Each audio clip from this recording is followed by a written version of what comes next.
आज की इस वीडियो में बात करने जा रहा हूं कैश फ्लो क्वाड्रेंट की, जो आपको बताएगा कि आप किस फाइनेंशियल कैटेगरी में लाई करते हैं और इसके साथ आपको वो सीक्रेट भी पता चलेगा जिसे दुनिया का हर एक अमीर इंसान यूज कर रहा है।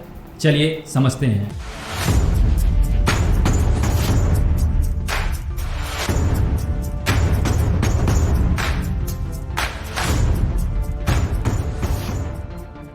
आप सभी का स्वागत है इग्नाइटेड ड्रीम के व्हाइट बोर्ड पे। बात करने जा रहा हूं कैश फ्लो क्वाड्रेंट की। कैश फ्लो क्वाड्रेंट ये जो टर्म है ये क्वाइन हुआ था रॉबर्ट कियोसाकी की book cash flow quadrant. Robert Kiyosaki एक बड़े ही फेमस ऑथर हैं जिनकी पहली book rich dad poor dad ये वेल नोन बुक है। फाइनेंशियल इंटेलिजेंस ये देता है कि कैसे आपको इन्वेस्ट करना चाहिए और कैसे आप अपनी रिचनेस बढ़ा सकते हैं, कैसे वेल्थ क्रिएट कर सकते हैं। तो आज आपको कैश फ्लो क्वाड्रेंट बताने जा रहा हूँ जिससे आप फाइनेंशियल कैटेगरी, अपनी फाइनेंशियल कैटेगरी डिसाइड कर सकते हैं कि कौन सी कैटेगरी में आप लाई कर रहे हैं। दुनिया में जितने भी लोग पैसा कमाते हैं या इनकम जनरेट करते हैं उनको 4 डिफरेंट कैटेगरी में डिवाइड किया गया है और इसी कैटेगरी को देखते हुए ये कैश फ्लो क्वाड्रेंट बनाया गया है। तो कैश फ्लो क्वाड्रेंट में ये जो 4 डिफरेंट कैटेगरीज हैं इसको हम एक एक करके समझते हैं और इससे आपको भी पता चल जाएगा कि आप किस कैटेगरी में लाई करते हैं। तो चलिए सबसे पहले हम जानते हैं पहली कैटेगरी को। First category is E, that is employ. Employ it means they have job, they are working for somebody, they are working in any company, they trade their time and energy and they get the monthly salary। अपना energy देते हैं, अपना time देते हैं और इनको month के and में एक सैलरी मिलती है जिससे ये अपने बिल को चुका पाते हैं। इनको अच्छा लगता है कि ये एक स्टेबल लाइफ जी रहे हैं, सिक्योर लाइफ जी रहे हैं, अपनी फैमिली को खुशहाल रखते हैं, उनकी ज़रूरतों को पूरा करते हैं। ये पूरी तरीके से रिस्क अवर्स होते हैं, मतलब ये रिस्क लेना नहीं चाहते हैं। They are happy with the monthly salary and this category is known as employ category. Second category is S.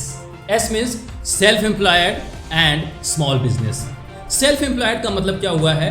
They own job, मतलब ये अपने खुद के बॉस होते हैं, अपनी जो टाइम है, एनर्जी है वो अपने अकॉर्डिंग लगाते हैं। सेल्फ एम्प्लॉयड की कैटेगरी में like dentist, doctors, consultants, lawyers जो अपने हिसाब से पैसा कमाते हैं, जब भी इनको टाइम मिलता है उसके अकॉर्डिंग ये अपनी एनर्जी देते हैं और ज़्यादा से ज़्यादा पैसा जनरेट करते हैं। इनका कहना होता है कि जितना ज़्यादा मैं मेहनत करूँगा उतना ज़्यादा मैं पैसा कमाऊँगा। इनके लिए प्रॉब्लम क्या होती है? अगर ये बीमार पड़ गए, अगर ये कहीं छुट्टी पे चले गए, किसी फंक्शन में चले गए तो पैसा जो कमाने का जो जरिया था वो बंद हो जाता है। आप जब एम्प्लॉय होते हो, किसी कंपनी में काम करते हो तो आपने छुट्टी लिया लेकिन फिर भी आपको पैसा मिलता रहता है।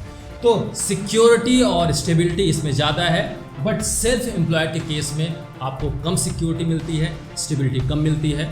बट बात वही रहती है कि आप अपने खुद के मालिक होते हो, कोई आपका बॉस नहीं बना हुआ है और इस तरीके से आपको लगता है कि मेरे लिए ये लाइफ इंपॉर्टेंट है and that's why there are so many people they are falling in the category of self employed. Small business, आपने देखा होगा कई सारे लोगों ने अपनी छोटी छोटी शॉप खोली हुई है, 2-4 लोगों को उन्होंने एम्प्लॉयमेंट दिया हुआ है और इस तरीके से वो अपना बिजनेस करते हैं। स्मॉल बिजनेस के केस में प्रॉब्लम यही है कि अगर आप कहीं चले गए तो आने के बाद फिर से आपको बिजनेस खड़ा करना पड़ता है क्योंकि सारा का सारा बिजनेस आपके ऊपर डिपेंडेंट है। तो ऐसे केस में आप हमेशा ही स्ट्रगल करते रहते हैं, हमेशा ही पैसे के लिए एफर्ट लगाते रहते हैं। पैसा आप ज़्यादा से ज़्यादा कमा तो पाते हैं लेकिन आपके पास टाइम नहीं मिलता है, वो फ्रीडम नहीं मिलती है जिसको आप पाना चाहते हैं। So this is the drawbacks of self-employed and small business category. Third category is B, that is big business owners. ये big business owners क्या करते हैं? ये अपने टाइम और एनर्जी को सेव करते हैं। इनके लिए इम्पॉर्टेंट क्या होता है? सिस्टम को बिल्ड करना। ये एक स्ट्रॉन्ग सिस्टम बिल्ड करते हैं और अच्छे टैलेंटेड लोगों को हायर करते हैं। स्ट्रॉन्ग सिस्टम बिल्ड करते हैं, टैलेंटेड लोगों को हायर करते हैं और उसके बेसिस पे ये अपने बिजनेस को बड़ा करते हैं, स्केलेबल करते हैं। कितना इम्पॉर्टेंट थॉट है जो यहाँ पे और यहाँ पे अलग अलग आपको दिखाई दे रहा होगा। they are doing the business. This self-employed or small business owners are also doing the business, but all the business are dependent on one person. Here this big business owner is also doing the business, but सारा का सारा business system पे dependent है, person पे dependent नहीं है। यहाँ पे पर्सन डिपेंडेंट है, यहाँ पे सिस्टम डिपेंडेंट है। अंतर यही हो जाता है। पर्सन डिपेंडेंट, आप हमेशा ही अपने बिजनेस को अपने ऊपर डिपेंडेंट रखोगे। आप बाहर गए, बीमार पड़ गए, आपका बिजनेस रुक जाता है। सिस्टम डिपेंडेंट, सिस्टम के ऊपर आपका डिपेंडेंट है बिजनेस। आप बाहर जाओ, आपने थोड़ा रेस्ट भी ले लिया, आपको कभी कुछ प्रॉब्लम भी हो गई, लेकिन फिर भी आपका बिजनेस चल रहा है। बिग बिजनेस ओनर इस थॉट को जानते हैं, इस माइंडसेट को जानते हैं, and that's why they build the strong business. यहाँ पे रॉबर्ट कियोसाकी दो टर्म्स को पॉइंट करते हैं। वो बताते हैं there is one is OPT and OPM। OPT is other person time and OPM is other person money। मतलब ये जो बिग बिजनेस ओनर्स होते हैं, ये अपना पैसा भी नहीं लगाते हैं और अपना टाइम भी नहीं लगाते हैं। ये दूसरों का पैसा लेते हैं और दूसरों की टाइम और एनर्जी को यूज करके बड़ा बिजनेस खड़ा करते हैं और उसके बेसिस पे इनके पास अनलिमिटेड पैसा क्रिएट हो जाता है। अब OPT और OPM को मैं थोड़ा अच्छी तरीके से समझा देता हूँ, जिससे आपको कोई कन्फ्यूजन नहीं होना चाहिए। OPM अदर पर्सन मनी, इसका मतलब क्या हुआ? आप इसको ये मत समझिएगा कि ये जो बिग बिजनेस ओनर्स होते हैं दूसरों के पैसे को किसी गलत तरीके से ले लेते हैं, ऐसा नहीं है। There are so many investors in the market like angel investors, venture capitalist, जिनके पास बहुत सारे पैसे हैं, वो चाहते हैं बिजनेस में पैसा लगाना। तो ये जो बिग बिजनेस ओनर्स होते हैं, राइट, इनको पता है कि इन्वेस्टर्स, जो बड़े बड़े इन्वेस्टर्स हैं, उनके पास पैसा है, उनके पास जाते हैं और उनसे पैसे लेते हैं with all right agreement and right ethics. दूसरा OPT का मतलब other people's time, other persons time and energy. There are so many people they do not want to do business. वो हमेशा ही जॉब करना चाहते हैं, मतलब उनके पास स्किल है, टैलेंट है, वो जॉब करना चाहते हैं, वो बिजनेस करने में खुश नहीं है। तो ऐसे लोगों को ये जो बिग बिजनेस ओनर्स होते हैं उनको हायर करते हैं, उनकी टाइम को, उनकी एनर्जी को हायर करते हैं और उनको अच्छी खासी सैलरी देते हैं। एंड दैट्स वाई ये जो एम्प्लॉय कैटेगरी है, ये एम्प्लॉय कैटेगरी इनके अंडर में काम करता है, इनके सिस्टम के साथ काम करता है। And this is the big business owner category. Fourth category is investors category. This is the investor, that is the I। ये क्या होता है? ये कैटेगरी सबसे ज़्यादा फ्रीडम को एंजॉय करती है। इनके लिए इनका पैसा ही पैसा जनरेट करता है। Their money works and that's why they are known as the investors. ये अपनी टाइम को बचाते हैं, अपनी एनर्जी को बचाते हैं और पैसा से पैसा बनाते हैं। मैंने आपको एक वीडियो बनाकर दिया हुआ था 7 sources of income. 7 sources of income में मैंने ये बताने की कोशिश की है कि आप डिफरेंट तरीके से अपने पैसे का कैसे इस्तेमाल कर सकते हैं, जिससे आप अपने पैसे को मल्टीप्लाई कर सकते हैं। अगर आपने ये वीडियो नहीं देखा हुआ है तो आई बटन पे क्लिक करके आप इस वीडियो को डेफिनेटली देखिए और जानिए कि कैसे आप 7 सोर्सेज ऑफ इनकम का इस्तेमाल कर सकते हैं और अपने पैसे को एनहांस कर सकते हैं। तो ये है इन्वेस्टर्स की कैटेगरी। अब सबसे इंपॉर्टेंट पॉइंट जो मैं बताना चाहता हूँ वो ये है कि दुनिया के जितने भी लोग हैं 90% of population are lying in this side. It means 90% of population are lying in the category of E और S and 10% of population are lying in the category of B and I. This right side के 10% population, left side में 90% population. और सबसे shocking जो information है वो ये है कि इन 10% पॉपुलेशन के पास दुनिया की 90% मनी पड़ी हुई है, इनके पास 90% पैसा पड़ा हुआ है, और जो 90% पॉपुलेशन है इनके पास केवल और केवल 10% पैसा पड़ा हुआ है। Can you imagine it? So ये एक इम्पॉर्टेंट इन्फॉर्मेशन है जो हमें एक सोचने के लिए मजबूर करता है कि आखिर ऐसा क्यों हो रहा है। तो इस तरीके से इस कैश फ्लो क्वाड्रेंट से आप समझ सकते हैं कि आप किस तरीके से पैसा कमा रहे हैं। अगर आप किसी कंपनी में मंथली सैलरी ले रहे हैं तो आपकी जो फाइनेंशियल कैटेगरी है वो एम्प्लॉय वाली कैटेगरी है। अगर आप कोई कंसल्टेंट हैं, डॉक्टर्स हैं, लॉयर्स हैं, ट्यूटर्स हैं, या आपने कोई अपना छोटा सा बिजनेस स्टार्ट कर रखा है तो आप एस वाली कैटेगरी में लाई करते हैं। अगर आप बड़ा बिजनेस आपने स्टार्ट किया हुआ है जो सिस्टम ओरिएंटेड है, जिसमें आपने लोगों को हायर किया हुआ है, उनको अच्छी खासी सैलरी दे रहे हैं, obviously you are lying in the category of big business owners. और अगर आपके पास पैसा है और पैसे से आप पैसा बना रहे हैं, definitely you are in the category of investor. अब सबसे इंपॉर्टेंट पॉइंट, अगर आप पैसा कमा रहे हैं तो आपके मन में भी होगा कि मैं इस कैटेगरी में क्यों न जाऊं, राइट? अगर आप पैसा कमा रहे हैं तो ज़्यादा से ज़्यादा पैसा कमाना ये आपका राइट भी बनता है। एक राइट वे से, राइट तरीके से आप ज़्यादा से ज़्यादा पैसा कमा सकते हैं। तो क्यों नहीं हम उसके तरीक़ों को जानें, क्यों नहीं हम उसकी स्किल को डेवलप करें, जिससे आप इस 90% पॉपुलेशन से बाहर निकलकर 10% पॉपुलेशन में आएँ और आप पैसा ज़्यादा से ज़्यादा बना सकें। तो शुरुआत करता हूँ एक एक कैटेगरी को लेकर और आपको एक्सप्लेन करूँगा कि आप इस साइड से इस साइड में कैसे जंप कर सकते हैं। Let's say you are still employed, you are working in a company. आप चाहते हैं इस साइड में आना। आपके लिए अभी सबसे इंपॉर्टेंट क्या है, आप बिग बिजनेस ओनर इमीडिएटली नहीं बन सकते हैं। तो शुरुआत आप कर सकते हो अपने पैसे को थोड़ा थोड़ा इन्वेस्ट करना, मतलब एक आप स्मॉल इन्वेस्टर बनने की कोशिश कर सकते हो।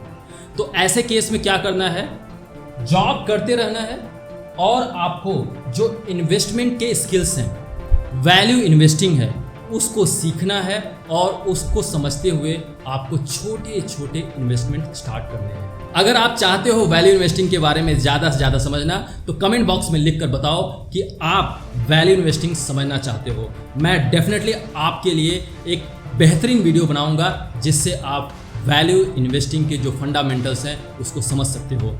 तो शुरुआत आप यहाँ से करो, एम्प्लॉई से होते हुए आप इन्वेस्टर बनने की कोशिश करो, राइट? अगर आप चाहते हैं बिजनेस स्टार्ट करना, आप चाहते हो कि नहीं मुझे इन्वेस्टमेंट भी करना है और मुझे इस कैटेगरी में भी आना है, तो इसके लिए मैं आपको वार्न करूँगा। सबसे पहले मैं आपसे रिक्वेस्ट करूँगा, रिकमेंड करूंगा कि आप मेरे दोनों वीडियोस को देखिए, जिसमें मैंने बात किया हुआ है job versus business, and second video है वांट टू स्टार्ट बिजनेस। मैं आई बटन पे दे रहा हूं, इसको क्लिक करके देखिए, क्योंकि अगर आप यहां से यहां पे शिफ्ट होना चाहते हैं तो ये एक रिस्की एरिया है, रिस्की पाथ है, जिसके लिए मैं अभी फिलहाल आपसे ये कहूँगा कि until or unless you have the entrepreneurial mindset, don't go for the business. When you have the entrepreneurial mindset, you can go for this. You learn a lot of things, right?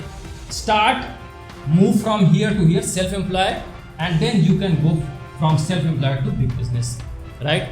So अभी आप शुरुआत कीजिए employ से investor बनना, और धीरे धीरे अगर आप चाहते हैं बिजनेस की तरफ मूव करना तो पहले सेल्फ एम्प्लॉयड पे आ जाइए, सेल्फ एम्प्लॉयड से होते हुए सिस्टम बिल्ड कीजिए और बिग बिजनेस स्टार्ट कीजिए, जिससे आप ज़्यादा से ज़्यादा पैसा कमा सकते हैं। लेकिन इम्पॉर्टेंट यही है, वो तभी होगा जब आपके पास एक एंटरप्रेन्योरियल माइंडसेट हो, राइट? माइंडसेट। अब बात करते हैं सेल्फ एम्प्लॉयड या स्मॉल बिजनेस। सेल्फ एम्प्लॉयड और स्मॉल बिजनेस, मैं फिर से यही कहूँगा, अगर आप चाहते हो इस कैटेगरी में आना तो आपके पास कई सारी अपॉर्चुनिटीज़ हैं। You have to start investing some money just like employ. आप कुछ पैसा अपना बचाइए, सेव कीजिए और इसको इन्वेस्ट कीजिए। मतलब आपको इस तरीके से काम करना है कि पैसा ही आपके लिए एम्प्लॉय बन जाए, पैसा आपके लिए पैसा कमा कर दे। तो अगेन फिर से वही बात होगी, आपको वैल्यू इन्वेस्टिंग समझना पड़ेगा, स्किल डेवलप कीजिए इन्वेस्टमेंट के, एक इंटेलिजेंट इन्वेस्टर्स बनिए और आप धीरे धीरे धीरे धीरे इस कैटेगरी से इस कैटेगरी में लाइक कर सकते हैं। यहाँ पे एक पॉइंट मैं बताना चाहूँगा, अगर आप एम्प्लॉई हैं या सेल्फ एम्प्लॉयड हैं, स्मॉल बिजनेस ओनर्स हैं, तो लेट्स से अगर आपके पास अभी इन्वेस्टमेंट की स्किल नहीं है तो शुरुआत आप म्यूचुअल फंड से कर सकते हैं, जहाँ पे कुछ फंड मैनेजर्स होते हैं जो आपके पैसे को वो खुद से अच्छे अच्छे प्लेसेस पे, अच्छे अच्छे मार्केट्स में लगाते हैं, राइट, और वहाँ से आप पैसा अर्न कर सकते हैं। तो ऐसे केस में क्या होता है, आपका जो रिस्क है वो कम होता है। लेकिन जैसे जैसे आप इन्वेस्टमेंट के स्किल्स को डेवलप करते हैं, आप लर्निंग करते हैं इन्वेस्टमेंट के तरीके को जानने की, तो डेफिनेटली आप खुद से पैसा इन्वेस्ट कर सकते हैं, स्टॉक मार्केट में पैसा लगा सकते हैं और ज़्यादा से ज़्यादा पैसा जनरेट कर सकते हैं। सेल्फ एम्प्लॉयड और स्मॉल बिजनेस ओनर्स के लिए दूसरा पॉइंट है कि वो इस कैटेगरी से बिग बिजनेस ओनर वाली कैटेगरी में भी फॉल कर सकते हैं। इनके लिए आसान है, क्यों? क्योंकि इन्होंने पहला स्टेप तो ले ही लिया हुआ है। इनके अंदर डेफिनेटली एंटरप्रेन्योरियल माइंडसेट है, रिस्क टेकिंग कैपेबिलिटी है, लेकिन अभी भी इनके अंदर एक फीलिंग है या एक ऐसी अंडरस्टैंडिंग है कि सब कुछ मैं ही करूँगा। ऐसे लोग सारे बिजनेस को अपने ऊपर डिपेंडेंट कर लेते हैं। ये जीवन भर मेहनत करते रहेंगे और बिजनेस को अपने ऊपर डिपेंडेंट करेंगे। जब इनको कुछ हो जाएगा तो बिजनेस भी डूब जाएगा। ये लोग सिस्टम बिल्ड नहीं करते हैं और इसीलिए ये फाइनेंशियल इंडिपेंडेंट नहीं बन पाते हैं। फाइनेंशियल फ्रीडम इनके लिए नहीं है। अगेन, फाइनेंशियल फ्रीडम पे अगर आप वीडियो चाहते हैं कमेंट बॉक्स में लिखकर बताइए, मैं आपके लिए फाइनेंशियल फ्रीडम पे वीडियो बनाऊंगा जिससे आप फाइनेंशियल फ्रीडम के कॉन्सेप्ट को अच्छी तरीके से समझ सकते हैं। तो यहाँ पे इन लोगों को फाइनेंशियल फ्रीडम नहीं मिल पाती है, राइट। तो फाइनेंशियल फ्रीडम चाहिए, आपको डिपेंडेंसी खत्म करनी पड़ेगी। एक एग्जाम्पल देता हूँ, आपने रोड पे तो कई सारे चाय वाले को देखा होगा, चाय की टपरी लगाते हैं, चाय का ठेला लगाते हैं, राइट। तो जब जब वो चाय का ठेला लगाएंगे तब तब उनको पैसा मिलेगा, तब तब उनको इनकम होगी। अगर एक दिन चाय का ठेला नहीं लगाया उन्होंने, उनकी इनकम बंद हो गई। MBA चाय वाला शुरुआत तो की चाय के ठेले से ही, शुरुआत तो की चाय के छोटे दुकान से ही, लेकिन आज देखिए, आज पूरा का पूरा ऐसा सिस्टम बिल्ड कर दिया हुआ है, इस तरीके से MBA चाय वाले की फ्रेंचाइजी क्रिएट कर रखा हुआ है कि आराम से पैसा जनरेट कर रहा है और पूरी तरीके से फाइनेंशियल फ्रीडम को भी एंजॉय कर रहे हैं प्रफुल्ल बिलोरे। तो इस बात को समझने की कोशिश कीजिए, when you build the system, you are hiring the talented people, you are using the other people's time, other people's money, you are achieving the financial freedom, and that's why big business owners are creating a lot of money with a lot of free time also। मैं आशा करता हूँ कि cash flow quadrant का ये video आपको अच्छा लगा होगा। आपको ये आइडिया तो डेफिनेटली लग गया होगा कि आपकी फाइनेंशियल कैटेगरी क्या है, और अगर आप चाहते हैं कि आप E और S से निकलकर B और I में आना चाहते हैं तो उसके लिए आपको required skill, required knowledge develop करना पड़ेगा। शुरुआत आप इन्वेस्टमेंट से कर सकते हैं। थोड़ा थोड़ा पैसा आप इन्वेस्ट कीजिए जिससे आपका पैसा आपके लिए मेहनत करे, आपके लिए पैसा कमा कर दे। अगर ये वीडियो आपको अच्छा लगा हो, अगर ये वीडियो आपकी लाइफ में थोड़ा सा वैल्यू ऐड कर रहा हो, अगर ये वीडियो आपको अमीर बनने के रास्ते पर लेकर जा रहा हो, तो डेफिनेटली इस वीडियो को दूसरों के साथ शेयर कीजिए, उनको भी इस वीडियो का फ़ायदा होने दीजिए। मेरे इस मैसेज को उन तक पहुंचाने में मेरी मदद कीजिए। मिलते हैं अगले वीडियो में, तब तक आप अपने सपनों के ऊपर काम करते रहिए। This is Shiv Pandey, the founder of Ignited dream.